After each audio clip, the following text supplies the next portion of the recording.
ঘূর্ণিঝড় রিমাল ক্ষতবিক্ষত করে রেখে গেছে ভোলার বিচ্ছিন্ন উপজেলা মনপুরার বন্যা নিয়ন্ত্রণ বাঁধ।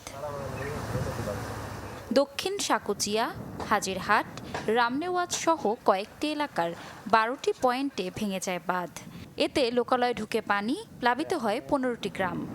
ওয়ালটন এয়ার কন্ডিশনার এক্সচেঞ্জ অফারে স্প্লিট এসিতে 23,000 টাকা পর্যন্ত নিশ্চিত ছাড়। পানির স্রোত আপনি রাস্তায় ধরে রাখতে পারে না, বেরি ছোট তো, বেরিবার তো একদম নিচু।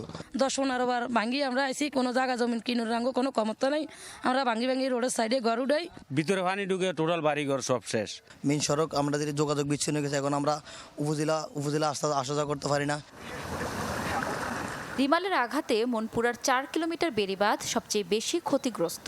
দ্রুত সংস্কার করা না হলে বড় ধরনের ক্ষতির সম্মুখীন হবে এখানকার বাসিন্দারা। বড় ধরনের কোনো ঘূর্ণিঝড় সৃষ্টি হলে বেড়িবাঁধটা ভেঙে ভিতরে পানি ঢুকে মানুষের ব্যাপক জানমালের ক্ষতি হবে।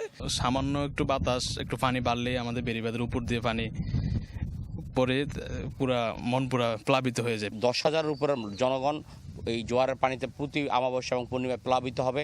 তাই আমি সরকারের কাছে এবং পানি উন্নয়ন বোর্ডের দ্রুত দাবি জানাচ্ছি যে আমাদের এই বাঁধগুলো যেন দ্রুত পুনর্নির্মাণ এবং সংস্কার করা হয়। যদিও শিগগিরই প্রয়োজনীয় ব্যবস্থা নেওয়ার কথা জানিয়েছে পানি উন্নয়ন বোর্ড। মনপুরা প্রকল্পের নদী তীর সংরক্ষণ কাজ অলরেডি আমরা শুরু করেছি। ইতিমধ্যে মুজিবনগর অংশের কাজ 90% সমাপ্ত হয়েছে। মনপুরা অংশের উত্তর প্রান্তের কাজ চলমান আছে। আস্তে আস্তে আমরা দক্ষিণ প্রান্তের দিকে চলে যাব। প্রথম ফেজে আমরা তীর সংরক্ষণ কাজ শেষ করব এবং এর পরবর্তীতে বাঁধের কাজ সম্পন্ন করব। মনপুরা রক্ষায় আগে থেকেই নদী ভাঙন রোধে একটি প্রকল্পের কাজ চলমান রয়েছে। Desk report, channel 24।